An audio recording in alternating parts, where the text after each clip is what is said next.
আসসালামু আলাইকুম, কেমন আছেন সবাই? আশা করি ভালো আছেন। আল্লাহর রহমতে আমিও ভালো আছি। দেখেন কত সুন্দর চা বাগান। সকালটা অনেক সুন্দর।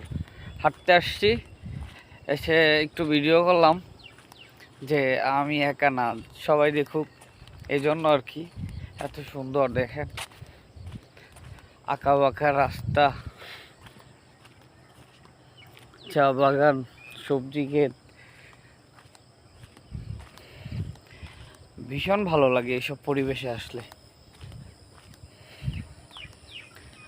আমি তো এইখানে ঘুরতে এসে মানে জব নিয়ে নিচ্ছি আর কি। এসব জায়গায় আসলে অনেক মন ভালো হয়, মন ভালো থাকে। প্রকৃতির মাঝে শান্তি।